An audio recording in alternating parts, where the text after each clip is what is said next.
Let me ask you a question, person who clicked on this video. What is perfection? Can you hold it? Can you smell it? Can you hit someone over the head with it? The reason I ask is because recently I was walking through my local discount video game store. Not you. In fact, screw you and your confusing pricing models. And I happened upon a copy of Mass Effect the Legendary Edition for not but a wee $7. I thought about all the reviews of this series, how everyone said it was a worthy successor to BioWare's Knights of the Old Republic. Just then, a light shined down from the heavens in glorious splendor upon this game. I shed a tear as the voices of angels sang a heavenly chorus beckoning me to enter the world of Mass Effect. I knew what I had to do. I called up my wife and told her to cancel our anniversary trip to the Caribbean. I don't have time for trivial pursuits like marriage and romance. I have been called to protect the galaxy from evil.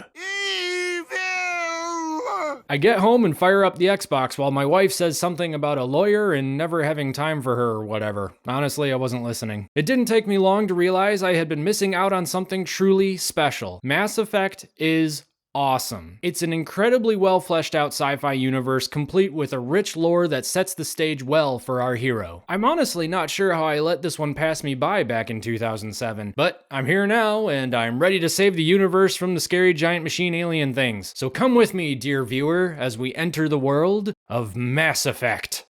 Also, I'm gonna spoil the absolute geth out of this game, just so you know. Mass Effect takes place in the year 2183, where robot slaves serve their human overlords, interstellar travel has forced the cruise industry into bankruptcy, and Kim Kardashian celebrates her 203rd birthday by 3D printing herself an even bigger plastic butt. Our hero, Commander Shepard, and the crew of the spaceship SSV Normandy have been recruited to go to Eden Prime, a lovely little planet that used to be home to an extinct species of alien called the Protheans. We're not sure how the Protheans went extinct just yet. Maybe Kim sat on them. Shepard, accompanied by Kaidan Alenko and some other guy who dies basically instantly, are sent to recover an unearthed Prothean beacon that the Citadel Council wants to examine because of the promising technological advances it potentially offers. You see, the last bit of Prothean technology helped humanity's technology progress 200 years. I think it's nice that the game is so optimistic about how humanity would use this technology, considering the second we developed an even semi-usable artificial intelligence, we immediately used it to create porn. We humans really are a simple species, aren't we? Commander Shepard is also accompanied on this mission by one Nihilus, something. I don't think he has a last name. Nihilus is here to evaluate Commander Shepard for a potential spot with the Spectres, a group of special tactics and reconnaissance operatives overseen by the Council. Captain Anderson tells Shepard that because humans are still new to the galactic stage, they're looking to gain more influence with the Council, and having a human Spectre goes a long way towards accomplishing this. Nothing like being used as a political pawn to try and impress a bunch of racist aliens. So the crew are about to land on Eden Prime, but oh no, the human colony is attacked by an evil mechanized race known as Microsoftians. Okay, so they're actually called the Geth. The Geth are a sentient, artificially intelligent robot species that were originally created by a race called the Quarians, as essentially robot slaves. But the Geth decided they didn't want to be slaves anymore and massacred most of the Quarians.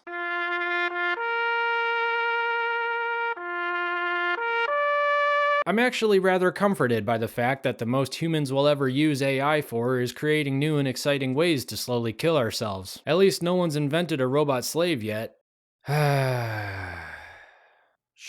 Nihilus ditches Shepard and the gang, despite that being the exact opposite of the reason he's going with Shepard on this mission. I move faster on my own. Okay, well, bye, I guess. Eventually, Shepard and the gang rescue one Ashley Williams, a Human Systems Alliance soldier with no remarkable qualities whatsoever, which is why I left her out of pretty much every subsequent mission. Before the gang can reach the beacon, a rogue Turian Spectre named Saren Arturius activates the beacon and murders Nihilus. I move faster on my own. Well, good luck with that. The gang then arrives at the beacon and Ashley gets close to investigate, but the beacon activates, pulling her towards it. Shepard, being a gentleman and a hero, throws her out of the way and gets trapped by the beacon, which floods his mind with visions of war and death. The Citadel Council is informed of Saren's betrayal, but their investigation finds no evidence to support the allegations. Saren phones into the council meeting and starts spewing some serious anti-human racism. Your species needs to learn its place, Shepard. Nazi! Saren's raging racism doesn't deter the council from finding him innocent of the charges, and they adjourn the meeting. Captain Anderson tells Shepard that he's convinced Saren is working with the Geth to bring about the extinction of the human race. Nazi! So, Shepard takes it on himself to find evidence of Saren's betrayal. Now, I'm going to assume that we all have lives to get back to after watching this video, so I'll just fast forward through this part. The evidence that Shepard presents is actually just a voice recording of Saren speaking with an Asari matriarch named Benezia about their victory at Eden Prime, and how they want to bring back the Reapers, a civilization of highly advanced synthetic organic starships that eradicate organic civilizations every 50,000 years. What is it with aliens and wanting to exterminate humans? Also, this game takes place in a universe with entire species of artificially intelligent life forms. Shouldn't the Council be at least a little concerned that the humans used AI to recreate Saren's voice to implicate him in this crime? We're already doing this in 2025, so... Like I said, literally a minute ago, this isn't Overwatch, Joe. This is the Marvel version. Oh yeah, I heard about this one. Where's my guy? There he is, my name Jeff! But the council totally accepts the recording without checking its legitimacy in any way whatsoever and immediately strips Saren of his Spectre status. Then, the council decides that if Shepard is going to go after Saren, he'll need to become a Spectre himself. Wait, so in order to stop an evil dude that threatens the fate of an entire galaxy, I need the council to accept me into their elite group with special powers. Where have I seen this before? Before we send you to investigate the ruins, you must be trained in the ways of the Jedi. Feel like before I have seen this, Yoda does. The hunt for Saren is now on. Shepard must investigate different planets, taking on the Geth insurgency and acquiring new crew members along the way as he finds out the extent of Saren's plan to destroy the human race. Nazi! Eventually, we find out that Saren's ship, the Sovereign, is actually a Reaper in of itself. So Saren's ship is alive and it's brainwashing Saren. The gang finds out that Saren's main base of operations is on a lovely little planet called Virmire. Which, why Virmire? This place is super nice and Virmire just sounds unnecessarily aggressive, like it has a vermin problem. 'Cause it's called Virmire. Whatever. Shepard and the gang decide to help a local militia in destroying the base. I'm going to divide my men into 3 teams and hit the front of the facility. While we've got their attention, you can sneak your Shadow team in the back. Wait. Shadow? Shadow?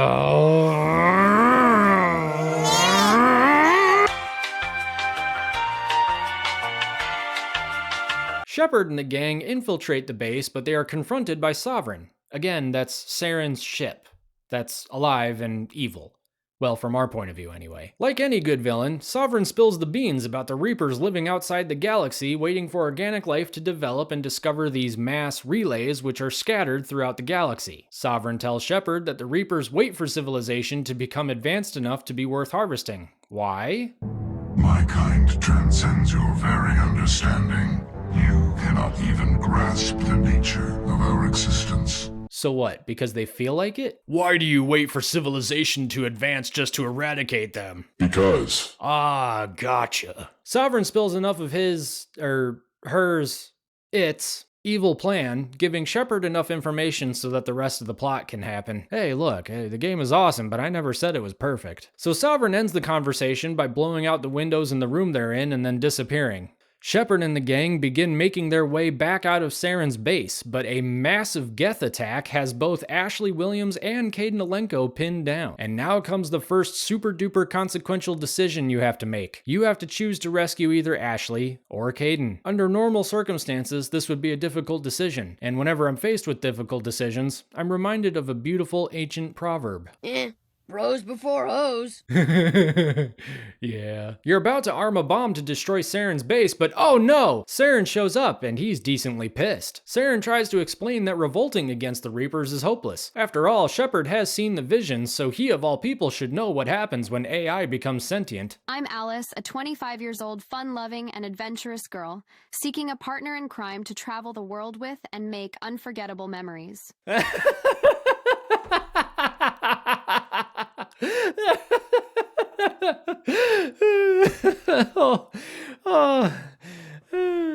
We are truly Saren explains to Shepard that the Protheans might still be alive if they had just, bowed down to the Reapers and given in, and that through Saren's allegiance to Sovereign, he could prove that organic beings can be useful to the Reapers, thus saving the life of all organic species. Wait, swearing allegiance to an enemy simply because they're stronger than you? Hey Saren, 1940s Soviet Union called, they want their foreign policy back. Nazi! Saren tells Shepard that Sovereign needs to find something called the Conduit, and that finding it is the only reason Sovereign hasn't fully taken over Saren's mind yet. So then Shepard tries to convince Saren that maybe they can work together, and Saren's all, no, they can't be stopped, it's hopeless. Wah! So Saren escapes, and then the gang blow up his base. Back on the Normandy, Liara, wait, have I mentioned Liara yet? Well, Liara exists, and she's an Asari scientist and a Prothean expert who is capable of mind melding. Ooh. She offers to help Shepard put together the different visions he received from the beacons on Eden Prime and Virmire respectively. Shepard's all like, I'll mind meld with you anytime, baby.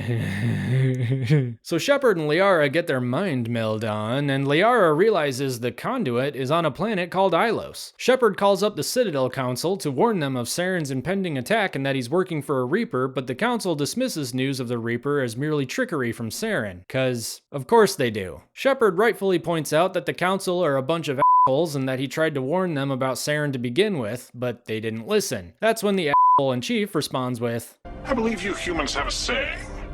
Even a broken clock is right twice a day. wow.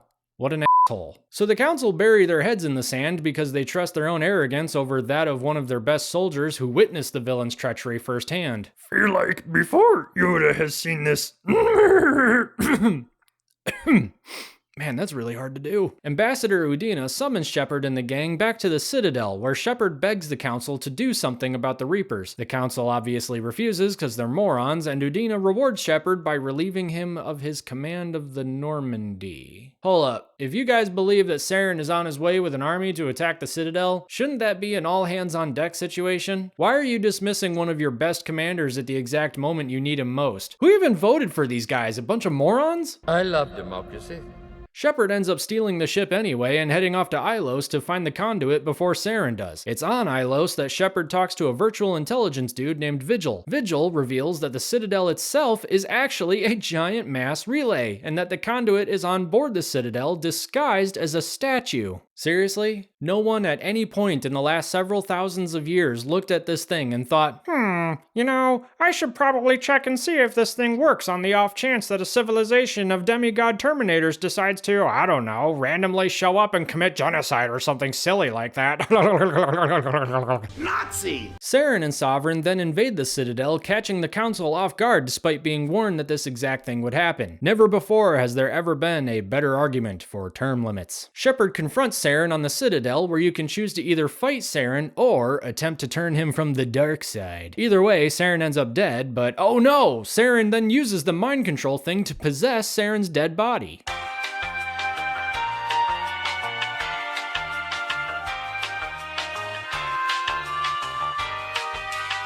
So you kill Saren again, and the day is saved. But the day is not actually saved because the Citadel Council morons ship gets attacked by Sovereign. You can then decide whether or not you want to rescue the Council, and honestly, it's a difficult decision. I mean, these guys are idiots. They didn't listen to you twice, even though you turned out to be right. Twice! And they're super racist against humans. So I mean, the choice is yours, but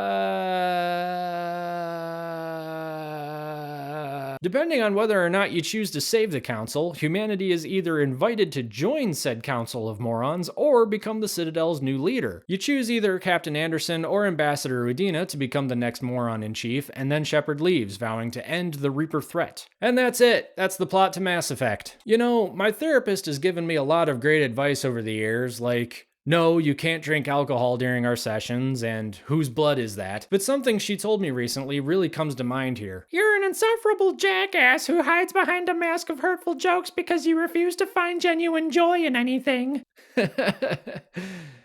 So, I am happy to say though that Mass Effect is one such game that brought me genuine joy. In a world full of subscription platforms that offer nothing but mindless content to help you pass the time until you die, Mass Effect stands out as a well-crafted sci-fi universe with an insane amount of lore and complexity. And yeah, if I had to be super critical, I'd say that BioWare got the idea from Knights of the Old Republic, which was actually directed by the same person, Casey Hudson. In that game, you also have to get accepted by the council and also receive special training to hunt down a historical artifact, also before the bad guy can use it to also take over the galaxy. Hey, write what you know, I guess. But honestly, who cares? The game is different enough and the world building rich enough that even if it was the same idea, they explored it in a different way and wrote characters that were compelling enough to get me invested. And that's something I think modern Hollywood and game studios should take note of. I don't think it matters if the overarching idea is similar to something else, just write good and complex characters that we can learn about this new world from. Now, I'd be remiss if I didn't discuss the more risque elements of the plot. And here's how they're seeing women. They're seeing them as these objects of desire, as these,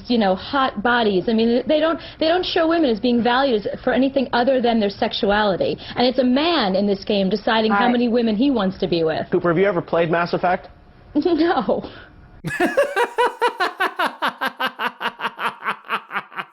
Apparently, back when Mass Effect came out, Fox News ran a story about how you can do all sorts of horrible things to women or female aliens in this game. Here's the thing, that's not even kind of true. You can choose to follow a romantic subplot in the game and develop a relationship with one of the female characters. You can also choose not to follow this subplot. In fact, I didn't actually even know there was a subplot until I started researching the game for this review, and I legit have no idea how to trigger said subplot. Not that it would have interested me anyway, because, and I don't mean to be controversial here, but I don't find aliens attractive. In the end, Cooper Lawrence eventually retracted her statement, saying that the television show Lost has scenes that are far more sexually explicit than the game, and a much worse ending. Anyway, if you've been living under a rock like I have since 2007, then I highly recommend you try Mass Effect. It's a great story with extremely good writing and a rich and complex lore that made me want to learn more. Hey, that rhymed. And frankly, that's a difficult thing to do with sci-fi. To me, Star Wars was always kind of the be-all end-all of sci-fi, and now that it sucks thanks to Disney's insane level of greed and hostility towards good characters, it's nice knowing that we can go back and enjoy the stories that we missed through the years, like Mass Effect. But not Lost. Stay away from Lost. Alright, I'm done. I'll catch you in the next video or whatever. Bye.